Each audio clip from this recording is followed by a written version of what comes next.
नमस्कार दोस्तों, यह वीडियो क्लास 10 चैप्टर 2 पार्ट 2 है। इससे पहले मैंने पार्ट 1 अपलोड कर दिया है, प्लीज़ उसको जाके देखें, फिर इसको देखें तो आपको ज़्यादा अच्छे से समझ में आएगा। उसमें मैंने इंडिकेटर्स के बारे में काफ़ी कुछ डिस्कशन किया है। तो हम इस टॉपिक के बारे में डिस्कस करते हैं। How do acid and base react with metal, मतलब एसिड और बेस मेटल के साथ कैसे रिएक्ट करते हैं।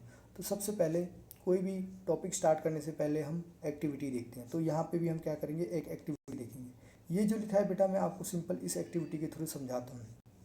आप ध्यान से समझना एक्टिविटी को, आपको एक्टिविटी पूरी याद हो जाएगी। जैसे आपने क्या करना है, एक टेस्ट ट्यूब लेनी है, एक स्टैंड लिया, उस पर टेस्ट ट्यूब लगाई, है ना। और टेस्ट ट्यूब पे आपने क्या कर दिया, एक डिलीवरी ट्यूब लगा दी। डिलीवरी ट्यूब को आपने कहाँ रख दिया, एक सॉफ्ट सॉल्यूशन के टब में उसे डिलीवरी ट्यूब को डुबा दिया। अब ये जो आपकी टेस्ट ट्यूब है, इसमें आपने क्या डाला, जिंक के छोटे छोटे टुकड़े। जिंक मतलब मेटल हो गया, जिंक ग्रेनुअल मतलब क्या होता है, जिंक के छोटे छोटे टुकड़े। अब उसमें आपने और ऐड क्या कर दिया, सल्फ्यूरिक एसिड, मतलब आपने क्या कर दिया, सल्फ्यूरिक एसिड और जिंक को आपस में रिएक्ट कर दिया, है ना। रिएक्ट करने के बाद फिर क्या हुआ, उसमें से देखो छोटे छोटे बबल निकल रहे हैं। ये देखो, ये है हाइड्रोजन गैस, और ये बबल निकल के इस डिलीवरी ट्यूब के थ्रू सोप वाटर में जाएंगे। अब हाइड्रोजन जो गैस होती है ना, वो इनसोल्यूबल होती है, किसमें, वाटर, ये सोप सॉल्यूशन में। सोप सॉल्यूशन में इनसोल्यूबल होती है, तो इसके लिए अंदर मिलेगी नहीं। अगर मिलेगी नहीं तो ऊपर उठेगी, ऊपर उठेगी तो आपको क्या करना है, एक मोमबत्ती जला लेना है, और जब हाइड्रोजन गैस ऊपर आएगी ना, तो उसके सामने लगाना है। तो क्या होगा, जब हाइड्रोजन गैस जलेगी, बर्निंग होगी, तो वहाँ पे कौन सी साउंड प्रोड्यूस होगी, पॉप साउंड। ये आपको पता चल गया बेटा। आपको एक्टिविटी मेरे हिसाब से तो पूरी तरीके से क्लियर हो गई है। नहीं क्लियर हुई तो एक बार वापस से मैं समझा देता हूँ। आपने क्या किया, एक स्टैंड लिया, उस पर एक टेस्ट ट्यूब लगा दी, है ना। उस टेस्ट ट्यूब पे से एक डिलीवरी ट्यूब ले जाके आपने सॉफ्ट सॉल्यूशन में डाल दी, अंडर डीप कर दिया, है ना। और उस टेस्ट ट्यूब में आपने जिंक ग्रेनुअल मतलब जिंक के छोटे छोटे टुकड़े डाल दिए, फिर सल्फ्यूरिक एसिड डाल दिया। तो उसमें क्या हुआ, फिर रिएक्शन हुआ। रिएक्शन बनने के बाद बबल्स निकलने लगे। वो बबल्स क्या थे, हाइड्रोजन गैस, और वो बबल होते होते कहाँ चले गए, इस डिलीवरी ट्यूब के थ्रू सॉफ्ट सॉल्यूशन में आ गए। सॉफ्ट सॉल्यूशन में हाइड्रोजन जो है वो इनसोल्यूबल है, तो इसकी वजह से वो गैस क्या हो गई, बाहर निकलने लगी। बाहर निकलते ही आपने क्या किया, एक कैंडल लिया, उसको जला लिया। अपने हाथ से जो हाइड्रोजन गैस जो निकल रही थी उसको आपने क्या किया, बर्न करने की कोशिश करी। तो क्या हुआ, उसमें से हाइड्रोजन गैस जब बर्न हुई तो उसमें से कौन सी आवाज़ आई, पॉप साउंड। तो बस आपको ध्यान में रखना है, पॉप साउंड की आवाज़ आई। ये आपको क्लियर हो गया बेटा, एकदम क्लियर हो गया। तो अब हम बढ़ते हैं आगे। ये एक्टिविटी आपने देख ली। अब आपने यहाँ पे क्या देखा, जब आपने ये सारी चीज़ें करी तो एसिड को आपने किसके साथ, मेटल के साथ रिएक्ट किया, है ना। मतलब आपने क्या किया, जिंक को आपने किसके साथ रिएक्ट किया, H2SO4 के साथ रिएक्ट किया, है ना। H2SO4 के साथ रिएक्ट किया। अब जिंक ने क्या किया, H2 इसकी H2 की जगह ले ली, डिस्प्लेस कर दिया। तो क्या बन गया, जिंक सल्फेट। और आपकी हाइड्रोजन गैस तो डिलीवरी ट्यूब के थ्रू बाहर निकल रही थी ना, तो हाइड्रोजन गैस आगे आपकी आ गई बाहर, जिसको हमने जलाने के बाद कैसी आवाज़ प्रोड्यूस कर रही थी, पॉप साउंड। आया समझ में। तो इसको हम बोलते हैं सॉल्ट। जिंक सल्फेट को हमने क्या बोल दिया, एक सॉल्ट है। सॉल्ट बहुत सारे टाइप के होते हैं ना, ऐसा नहीं है आप जो खाते हो वही सॉल्ट होता है, उसे हम कॉमन सॉल्ट भी बोलते हैं। तो ये क्या हो गया, एक सॉल्ट है। तो ये आपको पता चल गया। अब आपको मिला क्या, तो आपने क्या किया, देखो एसिड किसके साथ रिएक्ट हुआ, आपका मेटल के साथ।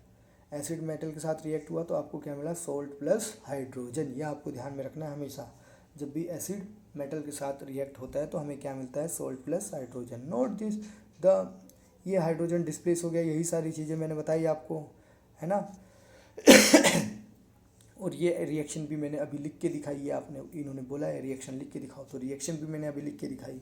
तो बेटा जो भी रिएक्शन लिखता हूँ ना उसको लिख लिया करो, क्योंकि यही चीज़ें आपसे डायरेक्ट पेपर में पूछी जाती है और यही चीज़ें आप नहीं बताते हो। आप बोलते हो बुक में तो थी नहीं ऐसी रिएक्शन, लेकिन अभी तो मैंने लिखी ना, नहीं थी तो क्या हो गया, मैंने तो लिखी ना अभी, तो वो आपको देखना है। तो अब हम आ जाते हैं अपने नेक्स्ट एक्टिविटी 2.4 पे। अब ये एक्टिविटी 2.4 में हमें क्या करना है, उसमें हम देखने की कोशिश करते हैं। जैसे एक्टिविटी 2.4 में वापस से आपको जिंक ग्रेनुअल लेने हैं, जिंक के छोटे छोटे टुकड़े लेने हैं, और 2 ml आपको ले लेना है sodium hydroxide, that is base, है ना। अब इन दोनों को आपस में आपको रिएक्ट कर देना है। जब इन दोनों को आप रिएक्ट करोगे तो भी आप देखोगे आपको हाइड्रोजन गैस तो फिक्स है, वो मिलनी ही मिलनी है। मतलब सोडियम हाइड्रोक्साइड को, बेस को आपने मेटल के साथ रिएक्ट किया, वहाँ पे हम बेस को वहाँ पे मेटल को आपने किसके साथ रिएक्ट किया था, एसिड के साथ। अब यहाँ पे मेटल को आप किसके साथ रिएक्ट कर रहे हो, बेस के साथ, है ना।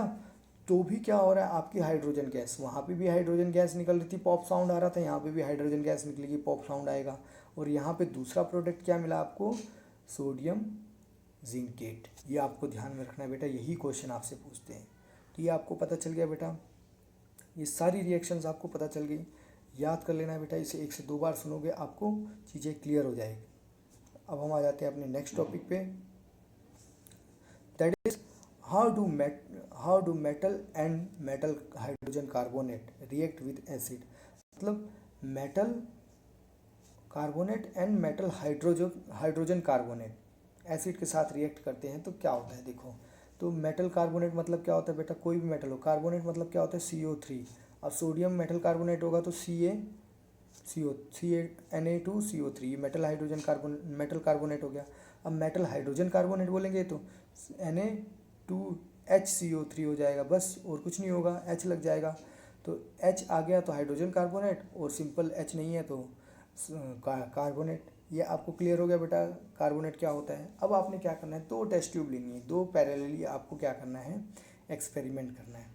अब आपने क्या किया, टेस्ट ट्यूब ए की मैं बता रहा हूँ आपको, वैसे ही सिमिलरली टेस्ट ट्यूब 2 में भी हो रहा होगा, है ना।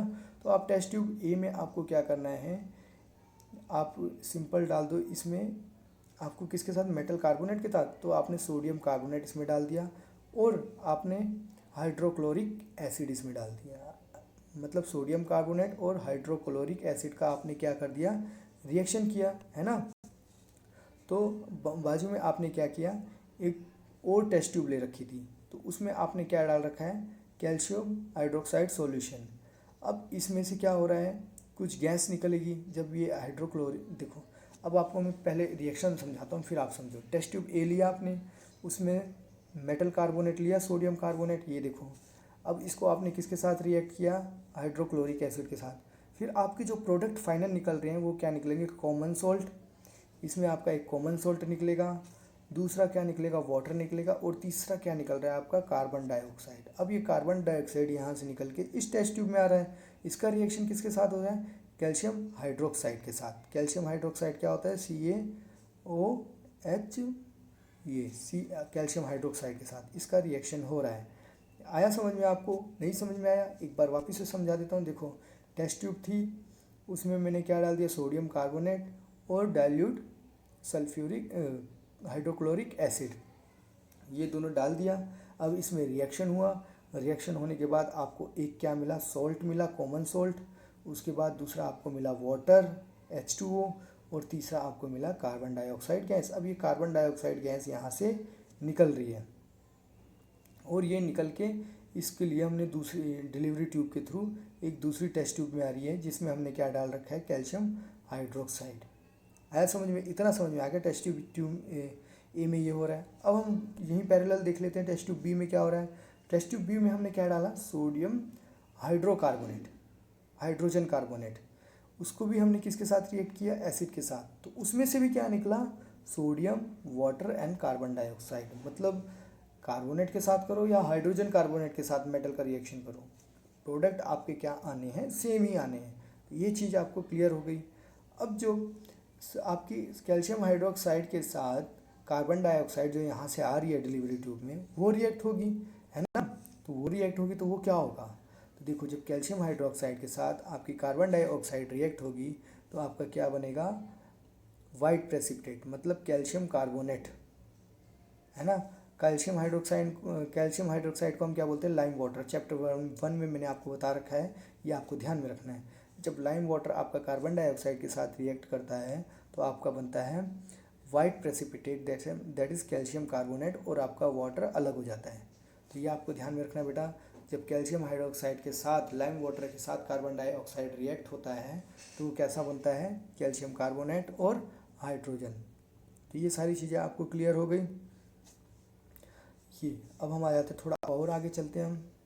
जैसे ये बता रहे हैं आपको, on passing excess carbon dioxide. अब आप खूब एक्सेस कार्बन डाइऑक्साइड और पास कर रहे हो, है ना। कैल्शियम कार्बोनेट को आप वाटर प्लस आपने कार्बन डाइऑक्साइड के साथ और रिएक्ट किया तो आपका क्या बन जाएगा, सोल्यूबल इन वाटर, ये क्या बनेगा आपका नया प्रोडक्ट बन जाएगा, कैल्शियम हाइड्रोजन कार्बोनेट। तो ये limestone, chalk, marble are different form of the calcium carbonate. All the carbonates and the hydrogen carbonate react with acid to give corresponding carbon dioxide and water. Salt, carbon dioxide and water, यही चीज़ scene हमें दे रही है। हमने देखा कि आप किसके साथ भी रिएक्ट करो, है ना, किसके साथ भी उसको रिएक्ट करो तो क्या होगा आपको, देखो कार्बोनेट के साथ रिएक्ट करो या हाइड्रोजन कार्बोनेट के साथ रिएक्ट करो तो आपको तीन चीज़ कॉमन मिल रही है, एक सॉल्ट मिल रहा है, एक कार्बन डाइऑक्साइड मिल रही है और एक वाटर, ये तीन चीज़ आपको फिक्स मिल रही है। तो ये आपको यहाँ से पता चल गया बेटा।